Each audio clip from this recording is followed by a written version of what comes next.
안녕하세요. 경제를 쉽고 맛있게 떠먹여 드리는 리치스푼입니다. 요즘 들어서 원자력 이야기가 다시 많이 들리기 시작했습니다. AI와 데이터 센터가 전력을 엄청나게 끌어다 쓰고 있고 세계 곳곳에서는 탄소 중립을 외치며 에너지 전환을 추진하고 있습니다. 그런 흐름 속에서 에너지 안정성과 효율성 면에서 원자력은 다시 중심으로 부상하고 있습니다. 그래서 오늘 소개해 드릴 ETF는 바로 KB 라이즈 글로벌 원자력 ETF입니다. 이 상품은 원자력 밸류체인 전반에 걸쳐 전 세계 기업에 분산 투자하는 구조로 기후위기, 기술 혁신, 산업 구조 전환이라는 크고 긴 흐름 위에 서 있는 테마형 ETF입니다. 오늘 영상에서 다룰 내용은 다음과 같습니다. 먼저 ETF의 기본 구조와 운용 개요, 그리고 왜 지금 원자력이 다시 주목받고 있는지, 또 SMR 기술이 가져올 변화, 실제 구성 종목과 각 기업의 역할, 최근 수익률과 시장 반응, 투자 시 고려해야 할 리스크, 향후 전망과 정보로서의 정리 순으로 볼 것입니다. 이 영상은 특정 투자를 권하거나 유도하는 목적이 아닙니다. 단지 지금의 에너지 전환 흐름 속에서 이 원자력이라는 테마가 어떤 의미를 갖는지, 그리고 ETF라는 도구로 그 흐름을 어떻게 따라갈 수 있는지 살펴보는 데 초점을 두고 있습니다. 이제 KB 라이즈 글로벌 원자력 ETF 어떤 상품인지 구조부터 간단히 살펴보겠습니다. 이 ETF는 KB자산운용에서 2022년 10월 13일에 상장했습니다. 원자력 산업 전반에 투자하는 테마형 ETF 중 하나로 최근 AI 시대의 에너지 수요와 함께 다시 주목을 받고 있습니다.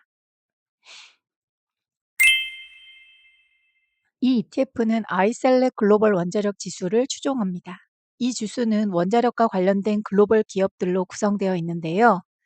국내 기업이 약 30%, 해외 기업이 약 70%를 차지하고 있어서 글로벌 테마이면서도 한국 시장과도 연결된 구조라고 볼 수 있습니다. 이 ETF는 환해지는 적용되지 않습니다. 즉 해외 종목의 주가 외에도 원달러 환율 변화가 수익률에 영향을 줄 수 있다는 점은 꼭 인지하고 접근할 필요가 있습니다. 예를 들어 달러가 강세를 보이면 수익률에 긍정적일 수 있지만 반대로 원화가 강해지면 같은 지수 상승에도 실제 수익은 줄어들 수 있습니다. 이 ETF는 합성형 구조로 운영됩니다. 쉽게 말해서 ETF가 해당 지수에 포함된 기업들을 직접 사서 들고 있는 게 아니라 지수 수익률을 그대로 따라가도록 설계된 계약을 통해 운용된다는 뜻입니다. 예를 들어 ETF가 추종하는 지수가 5% 오르면 ETF도 그만큼 수익을 낼 수 있도록 금융기관과 수익을 교환하는 약속, 즉 수합 계약을 활용하는 구조입니다. 이 방식은 실제 주식을 모두 보유하지 않아도 지수 흐름을 추종할 수 있는 장점이 있지만 계약 상대방에 대한 신용 리스크나 구조적 이해가 필요하다는 점은 염두에 두셔야 합니다. 이 ETF의 기본 총 보수는 0.40%입니다. 다만 앞서 설명드린 합성 구조 운용 비용까지 포함하면 실질 비용은 약 1.025% 수준입니다. 테마형 ETF 중에서는 조금 높은 편이지만 원자력 밸류체인 전체에 분산 투자되는 구조를 감안하면 일정 부분 수용 가능한 수준이지 않을까 싶어요. 이 ETF가 투자하는 산업은 다음 세 가지로 나뉘어져 있습니다. 첫 번째, 우라늄 채굴 공급 같은 원자재 기업이 약 51.8%, 원자력 발전소 건설 및 운영 기업이 약 45%, 기술 서비스 등 관련 산업이 약 3.2%를 차지합니다. 즉 단순히 발전소에만 투자하는 것이 아니라 원자력 산업의 시작부터 끝까지 전체 밸류체인에 분산 투자하고 있는 상품입니다. 이렇게 보면 한두 종목에 집중된 단기 테마형 ETF와는 구조가 다르다는 걸 아실 수 있습니다. 지금 원자력 산업이 다시 주목받는 건 지금 우리가 마주하고 있는 새로운 에너지 환경 때문인데요. 그 중에서도 핵심 키워드는 단 두 가지입니다. 바로 폭증하는 전력 수요, 그리고 탄소 중립입니다. 지금의 AI 기술, 특히 생성형 인공지능은 상상 이상으로 많은 전력을 소비합니다. 예를 들어 일반적인 인터넷 검색보다 챗GPT 같은 AI 서비스는 최대 30배 이상의 전력을 사용한다고 합니다. 그리고 이런 AI를 구동하는 데이터 센터의 전력 밀도는 2027년까지 한 렉당 36에서 50kW 수준까지 올라갈 전망인데요. 이는 과거 대비 두세 배 가까이 증가하는 수치입니다. 즉, 앞으로 전기를 감당할 수 있는 기반이 없이는 AI 산업 자체가 성장할 수 없는 구조로 가고 있다는 뜻입니다.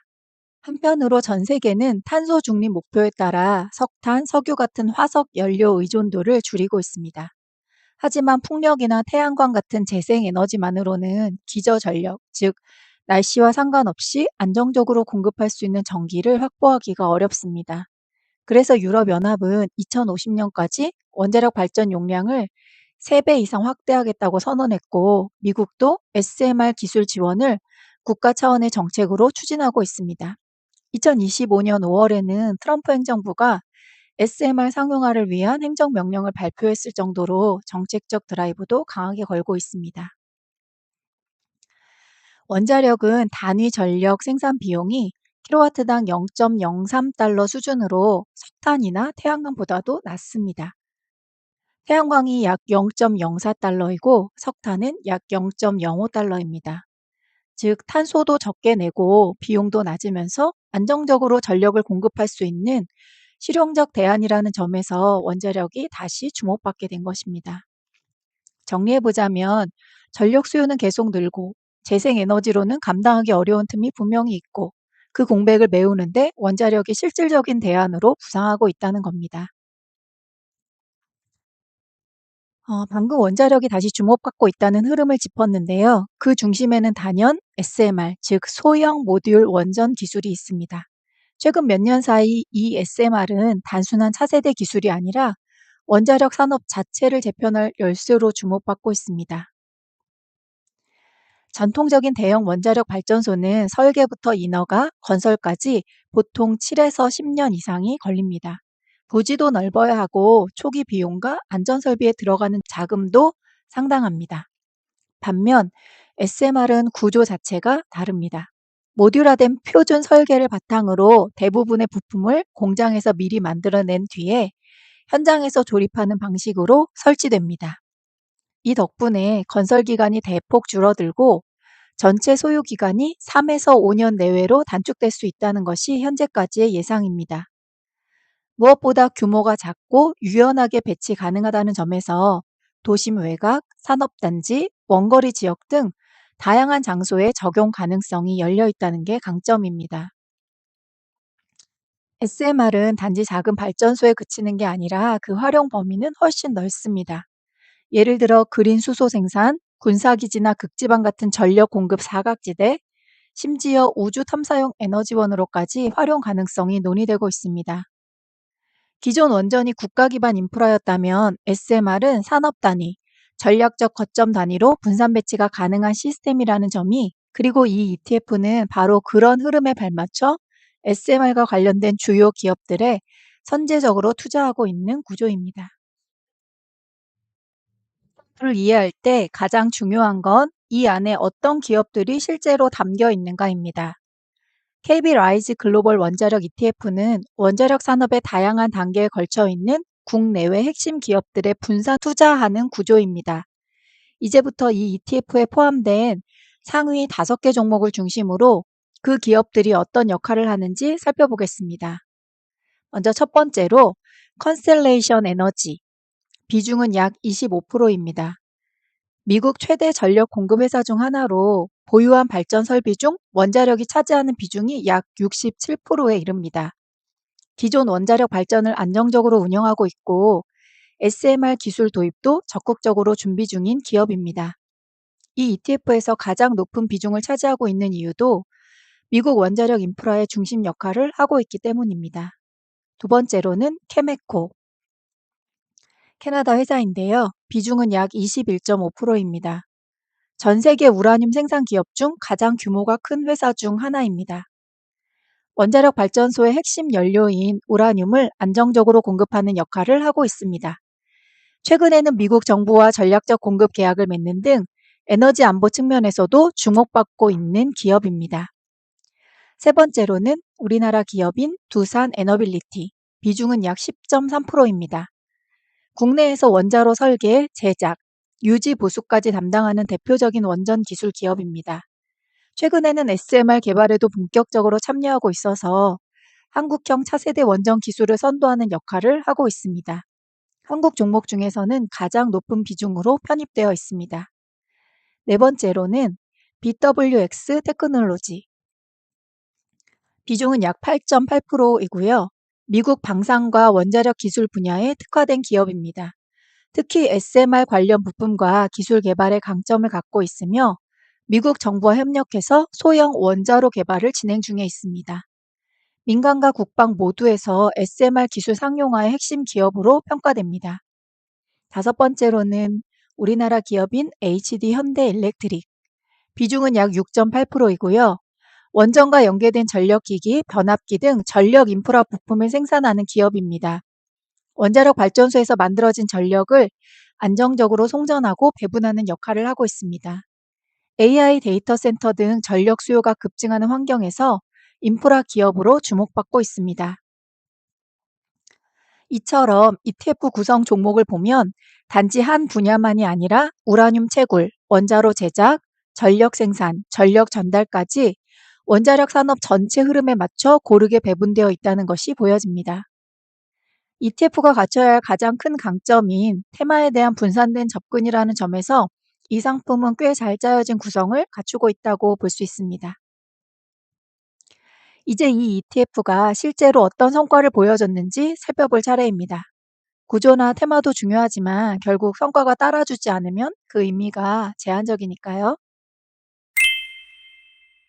글로벌 원자력 ETF는 최근 수개월 사이 주목할 만한 성과를 기록하고 있습니다.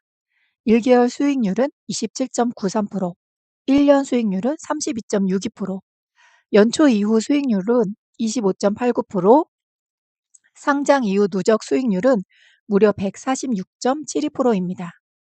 단기 급등 흐름도 눈에 띄지만 상장 이후 2년 남짓한 기간 동안 ETF 기준 가격이 140% 이상 상승했다는 점에서 시장 관심과 테마 강세가 얼마나 강력했는지 확인해 볼 수 있습니다. 과거 수익률이 미래를 보장해 주는 건 아니지만 ETF의 전체 구성과 시장의 정책적, 기술적 흐름이 맞물려 나타난 성과라는 점에서 단순한 테마 상승 이상의 구조적 의미를 내포하고 있다고 볼 수 있습니다. ETF의 성과가 아무리 뛰어나더라도 투자는 언제나 리스크랑 함께 갑니다. KB 라이즈 글로벌 원자력 ETF 역시 장점 못지않게 꼭 짚고 넘어가야 할 주의사항들이 있습니다.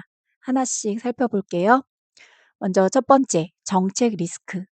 원자력 산업은 정책과 규제의 영향을 매우 크게 받는 산업입니다. 지금은 미국과 유럽을 중심으로 원전 확대 또 SMR 육성을 정책적으로 밀고 있긴 하지만 향후 정권 교체나 국제 정세 변화로 인해 규제가 다시 강화될 가능성도 충분히 존재합니다.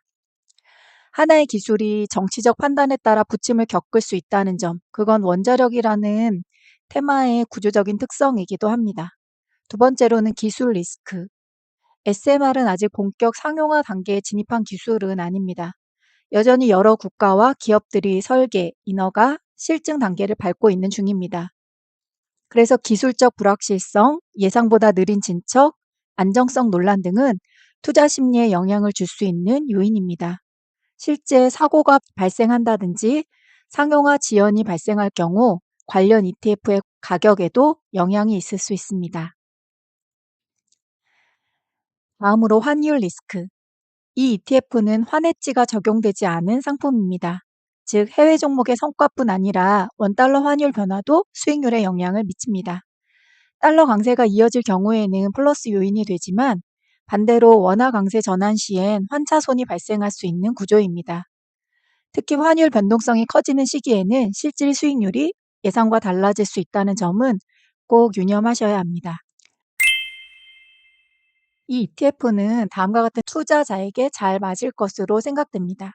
먼저는 단기 트렌드보다는 중장기 산업 변화에 관심이 있는 분, 또 에너지, 전력, 기후 이슈에 구조적으로 투자하고 싶은 분, 원자력 산업 전체에 직접 접근하기보다는 ETF를 통해 분산된 방식으로 참여하고 싶은 분, 반대로 단기간에 가격이 급등락하는 테마성 투자를 원하는 분에게는 다소 맞지 않을 수 있습니다.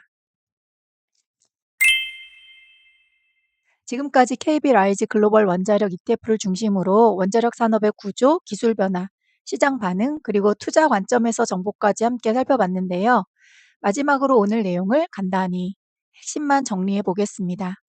ETF 구조는 국내의 원자력 관련 기업에 고르게 분산 투자된 구조이며 원자재, 발전소, 전력 인프라까지 전체 밸류 체인을 포함합니다. AI 시대의 전력 수요 증가, 2050 탄소 중립을 위한 정책적 확대 기조, 그리고 SMR 기술의 부상이 맞물리면서 원자력 산업에 대한 관심이 구조적으로 높아지고 있습니다. 상장 이후 누적 수익률은 146.72%, 2025년에도 연초 이후 25% 이상 상승하면서 시장에서 강한 흐름을 보여주고 있습니다. 정책 변화, 기술 상용화 지연, 환율 변동 등 반드시 인지해야 할 리스크가 있으니까 중장기적 시각에서 접근하는 것이 바람직합니다. 이 영상의 내용은 투자 권유가 아닌 정보 제공을 위한 겁니다. 투자에 대한 최종 판단과 책임은 언제나 투자자 본인에게 있습니다. ETF를 선택하기 전에는 구성, 운용 방식, 리스크를 충분히 검토하신 뒤에 자신만의 기준을 세워서 투자하는 것이 중요할 거라고 생각됩니다. 오늘 영상이 여러분의 투자 판단에 도움이 되셨다면 구독과 좋아요로 다음 콘텐츠 준비에 힘을 보태주세요. 앞으로도 시장에 관심을 받고 있는 ETF 분석과 산업 흐름 정보를 신중하고 또 성실하게 전달드리겠습니다. 감사합니다.